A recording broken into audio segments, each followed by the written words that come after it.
Hey guys, welcome back to my another video. আপোনালোকৰ কাৰণে আজি লৈ আনিছো নেশনাল এলিজিবিলিটি কাম এন্ট্ৰেন্স টেষ্টৰ কাৰণে ৰেজিষ্ট্ৰেচন কেনেকৈ কৰিব পাৰিব নিজৰ মোবাইল বা ল্যাপটপৰ সহায়তে অতি কম সময় ভিতৰতে কৰিব পাৰিব ৰেজিষ্ট্ৰেচন তো কেনেকৈ কৰিব আপোনালোকক দেখাই দিম তেন্তে আহক আমি আৰম্ভ কৰো আজিৰ ভিডিও তো তাৰ কাৰণে ফাৰ্স্ট আপোনালোকে এটা ওয়েবসাইটত যাব লাগিব ওয়েবসাইটটো লিংক ডেসক্ৰিপচনত দিয়া থাকিব তাৰ আপোনালোকে যোৱাৰ পিছত এইটো ওয়েবসাইট আহি যাব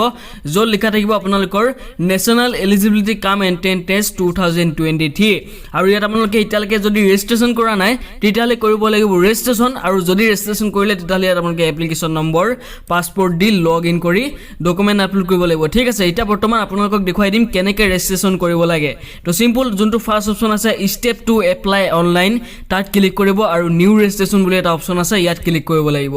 যেটা তাত ক্লিক কৰিব তাৰ পিছত আপোনালোকৰ এটা ইনষ্ট্ৰাকচন আহিব য'ত এইটো আপোনালোকে পঢ়ি চাব পাৰে প্ৰথমতে আপোনালোকে ৰেজিষ্ট্ৰেচন কৰিব লাগিব তাৰ পিছত এপ্লিকেশন ফিজ এপ্লিকেশন ফৰ্ম খন ফিল আপ কৰিব তাৰ পিছত দিব লাগিব পেমেন্ট কৰিব লাগিব এটা পেমেন্ট কোনবিলাক মানুহে কৰিব লাগিব জেনাৰেল খিনিয়ে পেমেন্ট কৰিব লাগিব 1700 টকা আৰু জেনাৰেল ওবিসি হেইখিনি পেমেন্ট কৰিব লাগিব 1600 টকা মানে জেনাৰেল ইডব্লিউএস হেইখিনি 1600 টকা পেমেন্ট কৰিব আৰু এসসি এসটি থাৰ্ড জেন্ডাৰ হেইবিলাকে পেমেন্ট কৰিব লাগিব 1000 रुपीस আৰু যোনবিলাক আউটসাইড অফ ইণ্ডিয়াৰ যদি বাহিৰত আছে তেতিয়ালে হেইবিলাকে 9500 টকা পেমেন্ট কৰিব পাৰিব ইয়াত এবিলাক আপোনালোকে পঢ়ি চাব পাৰে ঠিক আছে এতিয়া কেনেকৈ ৰেজিষ্ট্ৰেচন কৰিব তাৰ কাৰণে আপোনালোকে তলত আহিব ইয়াত যোনটো এটা অপচন আছে ইয়াত টিক মাৰ্ক দিব টিক মাৰ্ক দিয়াৰ পিছত আপোনালোকে কৰিব লাগিব ক্লিক হেয়াৰ টু প্ৰসেস যেটা ক্লিক কৰিব তাৰ পিছত আপোনালোকৰ কাৰণে এখন নতুন পেজ খুল খাই যাব য'ত আপোনালোকে ইয়াত দেখিব পাইছে আপোনালোকৰ ইয়াত ফাৰ্স্ট ৰেজিষ্ট্ৰেচন কৰিব লাগিব জেনাৰেল ক্যান্ডিডেট নেম এটা কথা মনত ৰাখিব আপোনালোকৰ মেট্ৰিকত বা হাই সেকেন্ডাৰী যোনটো সাৰ্টিফিকেটৰ নাম আছে হেই নামটো দিব লাগিব যদি আপোনালোকে ইয়াত ভুল নামকে দি দিয়ে তেতিয়াহলে কিন্তু আপোনালোকৰ পিছত এই ফৰ্মখন ৰিজেক্ট হ'ব পাৰে গতিকে আপোনালোকে ভালকে চাই চিতি ফিল আপ কৰিব তাত আপোনালোকে ইয়াত লিখাই আছে যে ক্যান্ডিডেট নেম আপোনালোকৰ মেট্ৰিকৰ বা হাই সেকেন্ডাৰী সাৰ্টিফিকেটৰ মতে দিব লাগিব যেনে ইয়াত আপোনালোকৰ ফাৰ্স্ট নামটো দিব তাৰ পিছত আপোনালোকৰ ইয়াত ফাদাৰ্স নেম দিব লাগিব নেক্সট ইয়াত আহিলে মাদাৰ্স নেম মানে অভিভাৱক নেম দিব লাগিব ঠিক আছে নেক্সট আপোনালোকৰ ইয়াত ডেট অফ বাৰ্থ দিব ডেটটো দিব মান্থটো দিব ইয়াৰটো দিব নেক্সট আপোনালোকৰ দিব লাগিব জেন্ডাৰটো সিলেক্ট কৰিব তাৰ পিছত নেশনালিটি সিলেক্ট কৰিব ইণ্ডিয়ান আৰু আপোনালোকৰ আইডেন্টি টাইপ মানে ক্লাছ মানে হাই সেকেন্ডাৰী আপোনালোকে ইয়াত এডমিট কাৰ্ড দিব পাৰে ইলেকশন কাৰ্ড দিব পাৰে মানে আপোনালোকে ভোটাৰ কাৰ্ড দিব পাৰে পাসপোৰ্ট দিব পাৰে ৰেশন কাৰ্ড বেংক ডিটেইলছ দিব পাৰে যেনে পাসবুক আৰু এনি আদাৰ ডকুমেন্ট বুলি যোনটো আছে ইয়াত আপোনালোকে নিজৰ আধাৰ কাৰ্ডখনো দিব পাৰে আপোনালোকক মই এটা কথাই কম যদি আপোনালোকে হাই সেকেন্ডাৰী পাস কৰিলে তেতিয়াহলে আপোনালোকে ফাৰ্স্ট অপচনটোত ক্লিক কৰিব য'ত লিখা আছে ক্লাছ 12 এডমিট কাৰ্ড লাগিব মানে আপোনালোকে হাই সেকেন্ডাৰী ইয়াত এডমিট কাৰ্ডখন দি দিলে হৈ যাব নেক্সট আপোনালোকে ইয়াত দেখিবলৈ পাইছে আপোনালোকৰ ইয়াত যোনখন এডমিট কাৰ্ড দিছিলে এডমিট কাৰ্ড ইয়াত নম্বৰটো দি দিব নেক্সট আপোনালোকৰ ইয়াত আহিলে আপোনালোকৰ পাৰ্মানেন্ট এড্ৰেছ ঠিক আছে ফাৰ্স্টতে আপোনালোকৰ প্ৰেজেন্ট এড্ৰেছ দিব লাগিব বৰ্তমান আপোনালোকৰ গাঁওখনৰ নাম দিব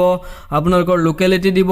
তাৰ পিছত কাউন্ট্ৰি দিব ইণ্ডিয়া আৰু ষ্টেটটো সিলেক্ট কৰিব ডিস্ট্ৰিক্ট সিলেক্ট কৰিব পিন কোড সিলেক্ট কৰিব লাগিব তাৰ পিছত আপোনালোকৰ মোবাইল নম্বৰ সিলেক্ট কৰিব কনফাৰ্ম মোবাইল নম্বৰ সিলেক্ট কৰিব আৰু ইমেইল আইডি সিলেক্ট কৰিব কনফাৰ্ম ইমেইল আইডি সিলেক্ট কৰিব নেক্সট যদি আপোনালোকৰ পাৰ্মানেন্ট এড্ৰেছ আৰু প্ৰেজেন্ট এড্ৰেছ একে হয় তেতিয়া ইয়াত আপোনালোকে সেম এজ প্ৰেজেন্ট এড্ৰেছত ইয়াত আপোনালোকে ক্লিক কৰিব লাগিব য'ৰ ওপৰত যোনখিনি এড্ৰেছ ফিল আপ কৰিছিলে সকলোখিনি আহি যাব তলত নেক্সট ইয়াত আপোনালোকে এটা পাসপোৰ্ট চয়েস কৰিব পাসপোৰ্টটো এনেকুৱা ধৰণৰ হ'ব লাগিব আপোনালোকক মই এক্সাম্পল হিচাপে দেখুৱাই দিছো ASS@1234 হে বুলি দি দিব পাৰে বা আপোনালোকৰ নামটো দি @123 দিব পাৰে নেক্সট ইয়াতো আপোনালোকে কনফাৰ্ম পাসপোৰ্ট দিব নেক্সট আপোনালোকৰ এটা সিকিউৰিটি কোৱেশ্চন আছে যোনটো সিকিউৰিটি কোৱেশ্চন আপোনালোকে যিকোনো সিলেক্ট কৰি আপোনালোকে ইয়াৰ এনসাৰটো দি দিব পাৰে যাতে পাছত যদি আপোনালোকে পাসপোৰ্টটো পাহৰি যায় তেতিয়ালে এই সিকিউৰিটি কোৱেশ্চনটো দি আপোনালোকে পাসপোৰ্টটো খুলিব পাৰিব নেক্সট আপোনালোকে যোনটো সিকিউৰিটি পিন আছে ইয়াত এইটো ক্যাপচাৰটো ফিল আপ কৰি দিব ক্যাপচাৰটো ফিল আপ কৰাৰ পিছত কৰিব লাগিব সাবমিট যেতিয়া সাবমিট কৰিব তাৰ পিছত আপোনালোকৰ আৰু এখন ফৰ্ম আহিব য'ত আপোনালোকে কৰিব লাগিব ডকুমেন্ট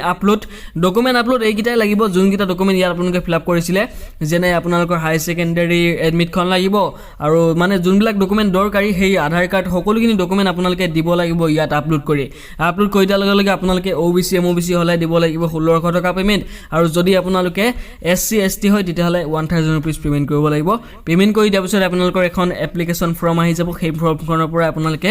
এডমিট যেটা দিব এডমিট কাৰ্ড আপোনালোকে ডাউনলোড কৰিব পাৰিব তাৰ পিছত আপোনালোকে 7 মে 2023 চনৰ আপোনালোকৰ ইয়াত এক্সাম হ'ব ঠিক আছে তো বন্ধুসকল যদি ভিডিও চাই ভাল লাগিলে এটা লাইক কৰিব যদি চেনেলত নতুন তেতিয়াহ'লে কৰিব সাবস্ক্ৰাইব কাৰণ মই আপোনালোকৰ কাৰণে এনেকুৱা ধৰণৰ ইন্টাৰেষ্টিং আৰু নলেজেবল ভিডিও লৈ আহোঁ তো বন্ধুসকল লগ পাম আকৌ পুনৰ এটা নতুন ভিডিঅ'তে আজিলৈ জয় হিন্দ জয় ভাৰত